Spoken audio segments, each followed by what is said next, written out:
Sairam students, I hope all of you are doing good and welcome to this literature session.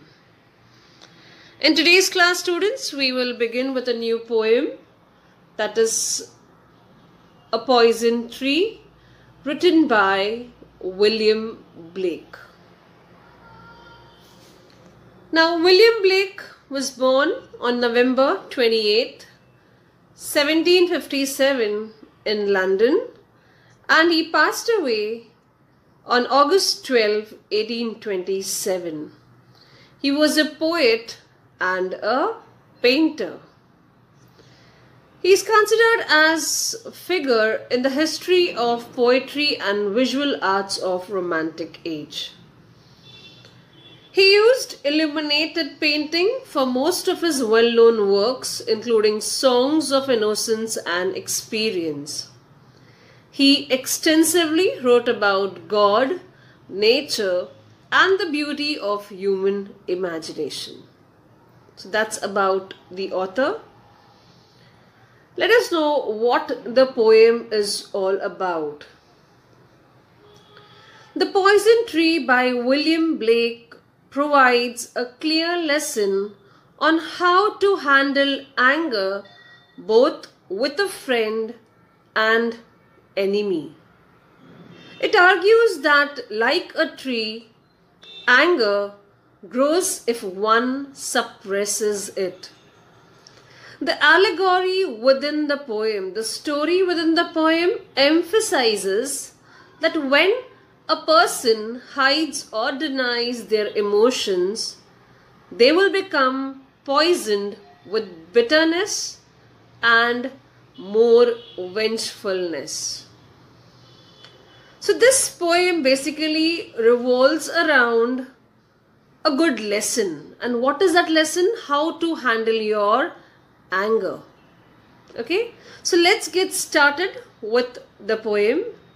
Just keep a book and a pen handy so that you can jot down the important points. You can jot down the meaning of the hard words.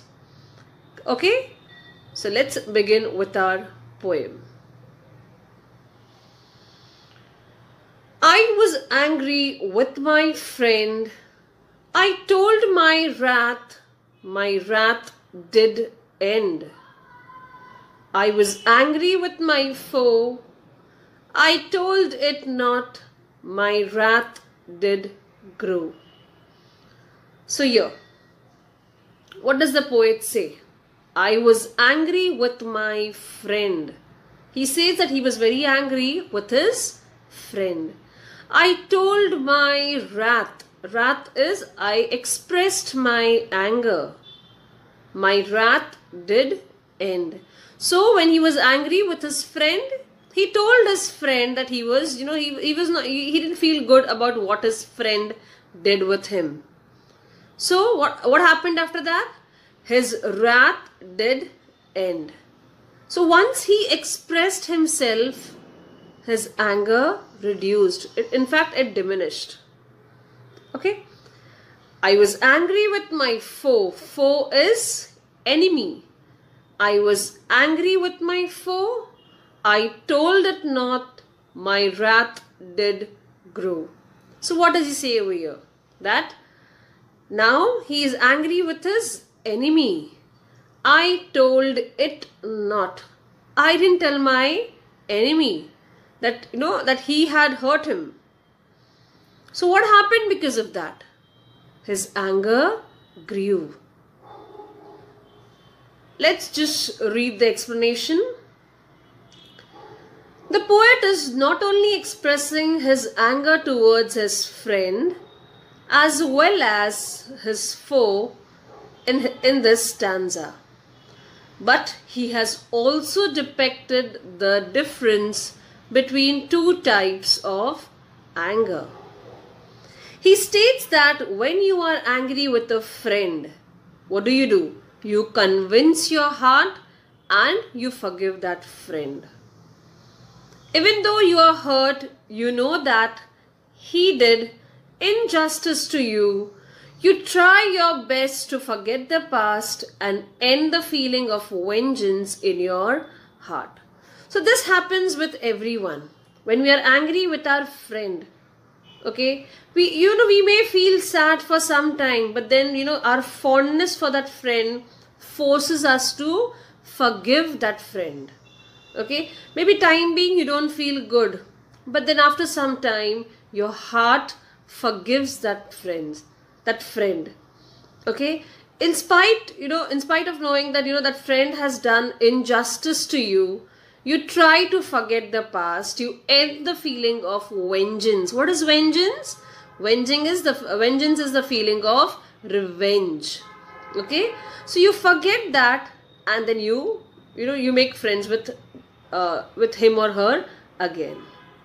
Clear?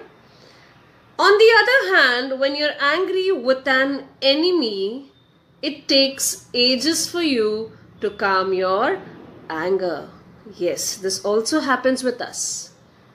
When we are angry with our enemy, it's not easy for us to forgive him or her.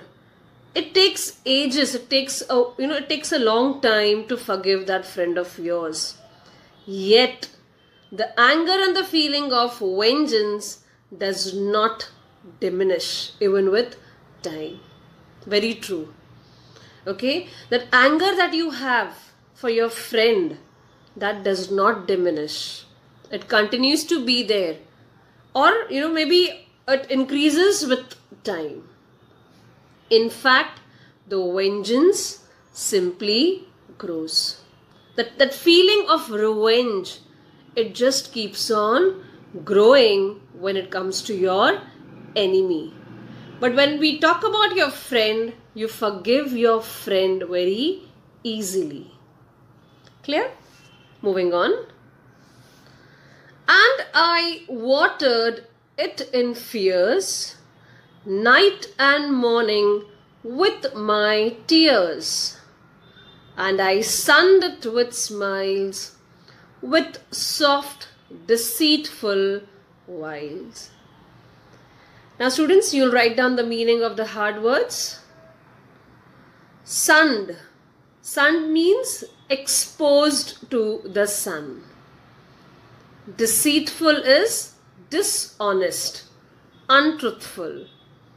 And wiles is, ways of persuading or tricking someone so that they do what you want. Let me explain this to you when I am explaining the poem, the stanza.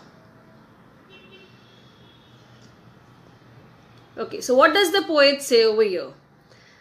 And I watered it in fears. So what is the poet doing? He is watering. He is watering what? He is watering his anger. Yes, he is watering his anger. With what? He is watering it in fears.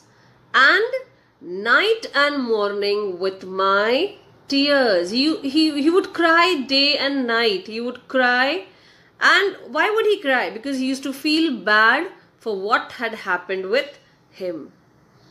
And I sunned it with smiles. Sunned over here means, he used to give a very sarcastic smile to his enemy.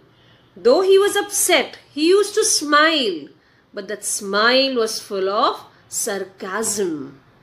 Okay? It was a fake smile that he used to have.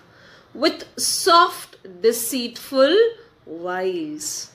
Okay? He used to always feel that whatever the poet has gone through, even the enemy should go through the same. That is what deceitful wile means. Okay? Let's just read the explanation also. And if you wish to, students, you can jot down the explanation part as well. Now in the second stanza, the poet is making a confession here. And what is that? That it is he who is solely responsible for the hatred that has grown in his heart for his enemy. Okay? It is he who has increased the vengeance in his heart. So the poet is blaming himself. He says that it's only because of me. You know what has happened? The hatred has grown in his heart. The vengeance in his heart has grown. And how has that happened? Let us see. He has nurtured the hatred with his fears, and he has spent hours and hours together crying for the ill that has been caused to him by his enemy.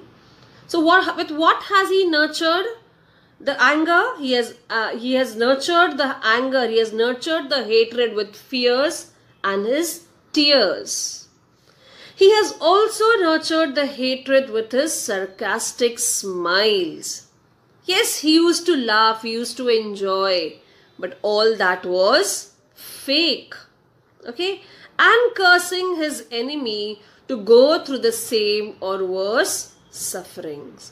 And he used to curse his enemy that, you know, whatever the poet has gone through, the same even the enemy should go through. Clear? So this stanza basically tells, the poet tells us that he himself is responsible for nurturing the anger, the anger that has grown in his heart. Let's proceed further, students. And it grew both day and night till it bore an apple bright. And my foe beheld it shine, and he knew that it was mine. So here the meaning of bore is produced, and the meaning of beheld is saw. Okay. And it grew both day and night. What grew? It was the hatred. It was the anger that grew both day and night. And why did it grow? Because the poet was nurturing it. The poet was nurturing it with what? With fears, with tears, with his fake smile. Okay? And because of that, what happened? The hatred, the anger, this grew both day and night. Till it bore an apple bright. So what is this apple? Apple is nothing but the evil that is in his heart, that has grown all this while. Okay, so here apple is nothing but it denotes the evil that is in his heart. And my foe beheld it shine. So this apple that he is talking about, okay, the hatred, that evil that he is talking about. Okay, now the poet also, here I would like to say that, the poet has reached to a situation, to a point wherein he is not going to forgive his enemy. And to soothe him, to make him feel good, to make the poet, to make himself feel good, the only way is vengeance, a revenge. Okay, so he has come to a point where forgiving his enemy is not possible. And my foe beheld it shine. So, now the time is wherein, the friend has seen the fruit, that hatred. Okay, and this hatred has turned this apple into a weapon. Okay, and because of that, what is going to happen? The time has come where the weapon has to serve its purpose, the hatred. Okay, whatever the poet was thinking all this while for his enemy, the point has come that, it's going to happen with the enemy. So let's just read the explanation part. Here the poet says that because of his dwelling in the same hatred, that it has grown every day, the hatred has given birth to an apple. The apple here it's not the actual apple that has grown in the heart. It's nothing. The fruit over here signifies the evil. Okay, the evil that has taken birth in his heart. And he states that now he has come to a point where he can't turn back and forgive his enemy until he does something to soothe his vengeance. So only after that he will feel good. Finally, the day has come when the poet's enemy has met the evil fruit of vengeance that he has grown with fears, tears and sarcasm. The fruit has now turned into a weapon. Like I told you before also, the hatred that is, that has grown in his heart is so much that, the time has come, all this while what he was thinking, what, bad things should happen with his enemy as well. Now the time has come where everything is going to come true. When the enemy confronts with this anger, it's time for the weapon. Weapon over here is nothing but the fruit that he is talking about. Okay? Weapon to serve the purpose that it has been made for. Clear? Let's proceed further. And into my garden stole, when the night had wheeled the pole, in the morning glad I see my foe outstretched beneath the tree. So the meaning of stole is sneak into. When very secretly when you enter into someone's property. So stole is sneaked into. Wheeled is cover up. Pole is a reference to the pole star. Outstretch is, when your hands are stretched out and you're lying on the floor. So that is what is outstretched. So what does the poet say over here? The poet states that the very next morning the purpose is served. And what was the purpose? Something wrong should happen with the enemy as well. And that has served the next morning. When the poet wakes up and glimpses in the garden, and when he looks into the garden, he sees that something relaxes his mind and calms his vengeance forever. You remember in the last stanza I told you that he has come to a point wherein nothing can soothe him except the vengeance. And that has happened. So when he looks into the garden, he sees something which is, which has relaxed his mind and also his vengeance. Okay? The darkness of night acts like an invisible cloak for the poet. Now it is a beautiful morning. What did he see? Now it is beautiful morning. There he is. The enemy is dead under the tree of his hatred. Whatever he was wanting for his enemy, that has come true. After the enemy has eaten the apple, what has happened? He is dead. That hatred, whatever was grown all this while, whatever, in the poet's heart, that is experienced by the enemy. So, because of that, what has happened? He is now dead under the tree of his hatred. He bit the poisoned apple of his vengeance. He has eaten that apple. And because of that, what has happened? He is murdered. Clear, students? I hope the poem is clear to all of you. So, what have we seen in this poem, students, is basically about anger. And anger is one of the most aggressive emotion that we all humans possess. And why only humans? Even animals have. We can see them, fighting in rage on the streets or in the woods as well. So whenever you feel sad, whenever somebody hurts you, walk up to the person and sort it out. And if you don't do that, what will happen? What will happen is, it will just keep on mounting in your heart, which will, finally lead to hatred towards that particular person. Clear? So students, I'll stop here for the day and we'll continue in the next class.